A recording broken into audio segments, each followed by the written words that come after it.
हे जवान, अपनी जवानी में आनंद कर और अपनी जवानी के दिनों में मगन रह, अपनी मनमानी कर और अपनी आंखों की दृष्टि के अनुसार चल, परंतु यह जान रख कि इन सब बातों के विषय में परमेश्वर तेरा न्याय करेगा।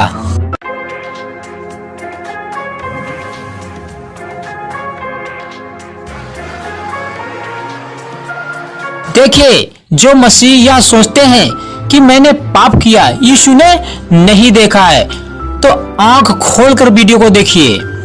परमेश्वर कहता है यहाँ पे अय्यूब 35 अध्याय उसका 6 वचन, यदि तूने पाप किया है तो परमेश्वर का क्या बिगाड़ता है? यदि तेरे अपराध बहुत बढ़ जाएं, तो भी तू उसका क्या कर लेगा?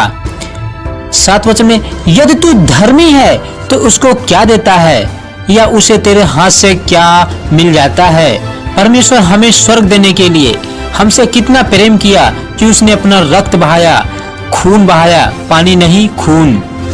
जो मसीही रात को गलत काम करते हैं, सुबह करते हैं, उनके लिए मैं कुछ आयत पढ़ना चाहता हूँ जो कहते हैं मुझे किसी ने नहीं देखा। तो सुनो, जैसे अय्यूब 34 अध्याय उसका 21, 22 और 23, यहाँ पर परमेश्वर इस प्रकार से कह रहा है, क्योंकि परमेश्वर की आंखें, ध्यान से सुने, परमेश्वर की आंखें मनुष्य की चाल चलन पर लगी रहती हैं और वह उसकी सारी चाल को देखता रहता है। ऐसा अंधियारा या घोर अंधकार कहीं नहीं है जिसमें अनर्थ करने वाले छिप सकें, क्योंकि उसने यानी परमेश्वर ने मनुष्य का कोई समय नहीं ठहराया है। इस ऐसे साफ पता चलता है जो मैंने अभी अभी पढ़ी है आपके लिए। इसका मतलब साफ निकल कर आता है कि हमारे बुरे कामों को जो हम करते हैं पृथ्वी पर, चाहे गुप्त में हो चाहे खुले में, अक्सर देखा जाता है तो गुप्त में ज्यादा पाप होते हैं।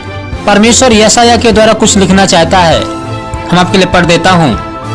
1 अध्याय उसका 16 वचन, यहाँ पर इस प्रकार से यशायाह कहता है, अपने को धोकर पवित्र करो, मेरी आंखों के सामने से अपने बुरे कामों को दूर करो, भविष्य में बुराई करना छोड़ दो। देखिए, एक मसीही को ज्यादा घमंड नहीं करना चाहिए।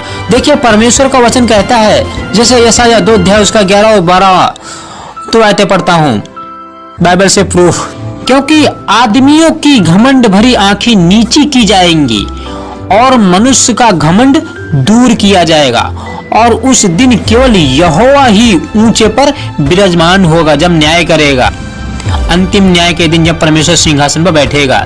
बारात में, क्योंकि सेनाओं के यहोवा का दिन सब घमंडियों और ऊंची गर्दन वालों पर और उन्नति से फूटने वालों पर आएगा और वे झुकाए जाएंगे। देखिए, हमें सबसे ज्यादा सांसारिक वस्तुओं की ओर ज्यादा ध्यान नहीं देना चाहिए। परमेश्वर का आदेश है, हमें सबसे ज्यादा स्वर्ग की वस्तुओं पर मन लगाना चाहिए, क्योंकि कुछ समय के बाद सांसारिक अभिलाषाएं मिट जाएंगी।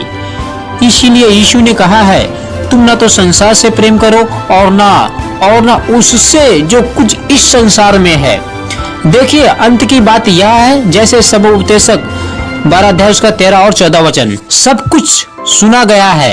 अंत की बात यह है कि परमेश्वर का भय मान और उसकी आज्ञाओं का पालन कर, क्योंकि मनुष्य का संपूर्ण कर्तव्य यही है, क्योंकि परमेश्वर सब कामों और सब गुप्त बातों का, चाहे वो भली हो या बुरी, न्याय करेगा।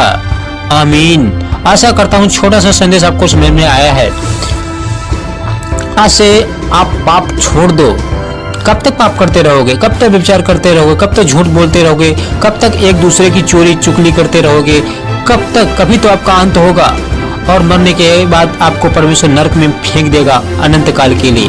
तो हमें ऐसा नहीं करना चाहिए। हमें परमेश्वर के आगे कुछ ऐसा काम करो कि उसके आगे लज्जित ना हो और परमेश्वर आए हमें स्वर्ग तुरंत ले जाए रैप्चर में, हम पृथ्वी पे ना रह जाएं पाप करके। तो अगर आप चैनल पे नए हो तो चैनल को सब्सक्राइब करें, अगला वीडियो पाने के लिए नोटिफिकेशन ऑन कर दे। तो अगले संदेश के लिए फिर मिलूंगा, तब तक के लिए जय मसीह की, गॉड ब्लेस यू, आमीन।